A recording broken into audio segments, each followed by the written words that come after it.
Hello guys, आप सभी का बहुत बहुत स्वागत है आज के इस नए वीडियो में, जिसके अंदर हम देखने वाले हैं कैसे आप C++ के अंदर इनपुट कर सकते हैं, टर्मिनल का यूज कर सकते हैं और कमेंट्स क्या होती है C++ के अंदर।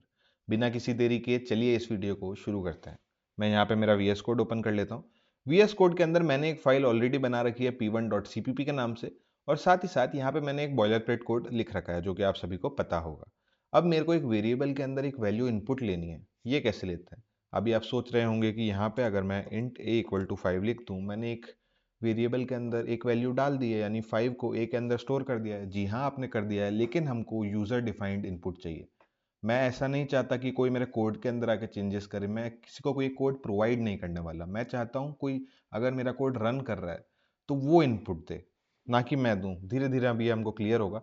int a इक्वल टू 5 मैंने यहाँ पे लिख दिया है, पर मैं इसको यहाँ से हटा देता हूँ और मैं यहाँ पे सी इन का यूज़ करूँगा। जैसे हम आउटपुट के लिए सी आउट यूज़ करते हैं, वैसे ही हम इनपुट के लिए सी इन का यूज़ करते हैं। यहाँ पे मैं सी इन लिखूँगा, और आउटपुट के लिए हम ग्रेटर देन का सिंबल यूज़ करते हैं, इसके लिए हम लेस देन का सिंबल यूज़ करेंगे। सी इन ए कर देता हूँ। यहाँ पे जो भी यूज़र अगर इनपुट देगा इस ए के अंदर, वो यहाँ आके स्टोर हो जाएगा। और अब मैं यहाँ पे इसको आउटपुट भी करा देता हूँ। ए को मैंने यहाँ पे आउटपुट करा दिया है। अब हमारा सिंपल सा काम यही है, यहाँ से मैं इसको रन कोड कर देता हूँ।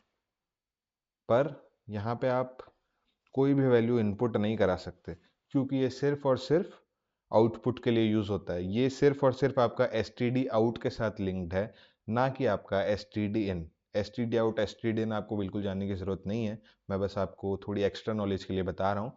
ये जो आउटपुट होता है, ये सिर्फ और सिर्फ आपके स्टैंडर्ड आउटपुट के साथ लिंक्ड होता है। और जो आपका टर्मिनल होता है, यहाँ से आप जाएंगे और आपको न्यू टर्मिनल मिल जाएगा। आप यहीं से भी टर्मिनल को एक्सेस कर सकते हैं। आपको टर्मिनल जो होता है वो आपका आउटपुट और इनपुट दोनों के साथ लिंक्ड होता है, यानी std आउट और std इन दोनों के साथ आपका टर्मिनल लिंक्ड होता है। यहाँ से मैं इस कोड को रन कराऊंगा। मैंने आपको बोला था कि हम इस वीडियो में टर्मिनल का भी यूज़ करना सीखेंगे। तो हमको टर्मिनल को कैसे यूज़ करना होता है, हमको हमारे कंपाइलर को सबसे पहले कॉल करना है, जो कि है हमारा G++। और यहाँ पे मेरी फाइल का नाम है p1.cpp। अब मैं लिखूंगा p1.cpp। हमको इतना लिखना है, उसके बाद हमको एंटर प्रेस करना है। यहाँ पे आप देख सकते हैं p1.exe की फॉर्मेशन भी हो जाएगी। मेरे यहाँ पे पहले से हो रखी थी, क्योंकि मैंने इस कोड को पहले एक बार रन करा रखा है। आपके वहाँ पे फॉर्मेशन हो रही होगी p1.exe की। और इसका मतलब है कि अभी कंपाइलर ने आपका जो सोर्स कोड है उसको एक एग्जीक्यूटेबल फाइल में कन्वर्ट करा दिया है। अब आपको उस फाइल को रन करवाना है, तो मैं यहाँ पे यूज़ करूँगा .a.exe, यानी मैं उस एग्जीक्यूटेबल फाइल को अब रन करवा रहा हूँ। यहाँ पे मैंने जैसे ही एंटर दबाया, अब यहाँ से मैं इनपुट दे सकता हूँ। यहाँ पे अगर मैं इसको इनपुट दूँ 5, तो आपका यहाँ पे 5 आउटपुट में भी आ रहा है। यहाँ से मैंने 5 को इनपुट दिया है। अगर आप विंडोज़ यूज़ कर रहे हैं तो .a.exe में आपका काम हो जाना चाहिए। लेकिन अगर आप मैक यूज़ कर रहे हैं तो उसमें आपको लिखना पड़ेगा .a.out। ठीक है, फिलहाल मैं विंडोज़ यूज़ कर रहा हूँ, इसलिए मेरा .a.exe में हो गया है। ऐसे कुछ आप टर्मिनल का यूज़ कर सकते हैं। अब मैं आपको यहाँ पे एक चीज़ बताना चाहूँगा कि ये यहाँ पे ऐसे कैसे काम कर रहा है। देखिए, यहाँ पे मैं मेरी आउटपुट विंडो में आ चुका हूँ, और आउटपुट विंडो में आप एक चीज़ ऑब्जर्व करेंगे, G++p1.cpp ओ के साथ एक स्लैश का सिंबल है और आपकी फाइल का नाम है। ठीक है, यहाँ पे ये सब क्या हो रहा है, ये आपके आउटपुट विंडो में भी जैसे आपने टर्मिनल में रन कराया वैसे ही सेम आइडियोलॉजी पे रन होता है।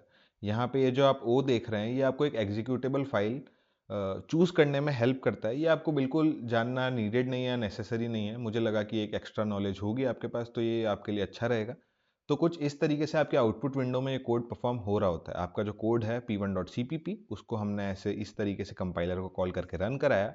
उस कंपाइलर ने एक एग्जीक्यूटेबल फाइल बनाई।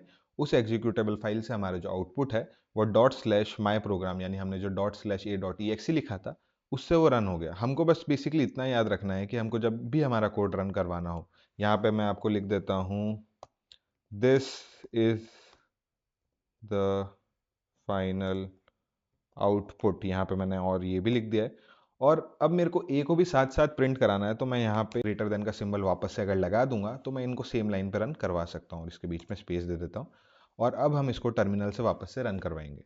यहाँ पे अगर मैं इसको, यहाँ पे आपकी जो अप और डाउन, पेज अप और पेज डाउन वाली कीज़ है, अगर मैं इनको प्रेस करता हूँ तो यहाँ पे आपने जो पहले कोड लिखा था वो डायरेक्ट आप यहाँ से वापस रन कर सकते हैं। यहाँ पे मैंने G++p1.cpp लिख रखा था, तो मैं यहाँ से इसको एंटर प्रेस करवाऊंगा।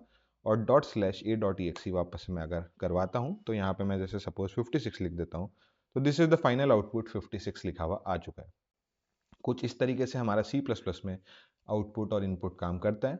अब हम देखने वाले हैं कि कैसे आप अपने कोड के अंदर कमेंट्स का यूज़ कर सकते हैं। अब आप पूछेंगे कमेंट क्या होती है? जो कोई भी इंसान किसी और इंसान पे पास करता है वो कमेंट? नहीं, वो कमेंट की बात हम नहीं कर रहे। यहाँ पर हम जिन कमेंट्स की बात कर रहे हैं उन कमेंट्स को आपका कंपाइलर इग्नोर कर देता है। अगर मैं यहाँ पे लिख दूँ दिस इज माई कोड और अब मैं इसको रन कराने की कोशिश करूँ, शायद ये रन ना हो और आपको एक एरर आ जाए।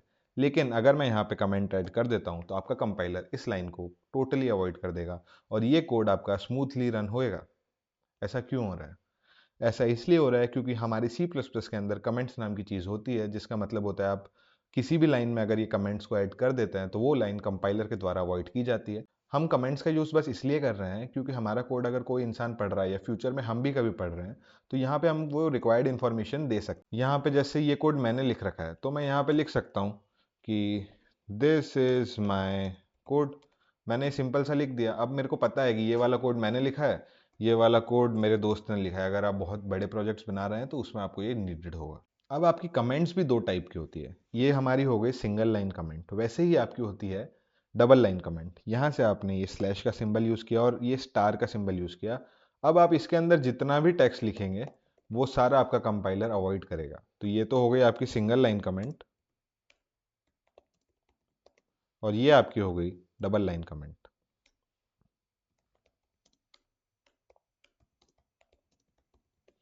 अब मैं आपको कमेंट करने का एक शॉर्टकट तरीका बताऊंगा। मेरे को यहाँ पे जैसे इस लाइन को कमेंट करना है, टोटली मुझे इस लाइन को कमेंट आउट करना है, तो मैं यहाँ पे कंट्रोल और ये जो क्वेश्चन मार्क के नीचे स्लैश का सिंबल है जो हम यूज़ करते हैं single line comment double line comment के लिए, इसको दबाऊंगा।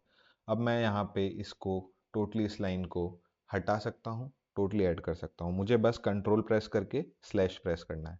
एक बार मेरे को ये प्रेस कर दिया मैंने अगर, तो ये कमेंट में ऐड हो जाएगा। वापस से अगर मैं इसको चाहूँ तो मैं हटा सकता हूँ। मुझे उम्मीद है आपको ये वीडियो काफ़ी इन्फॉर्मेटिव लगा होगा। मिलते हैं अगली वीडियो में, तब तक के लिए थैंक यू फॉर वॉचिंग।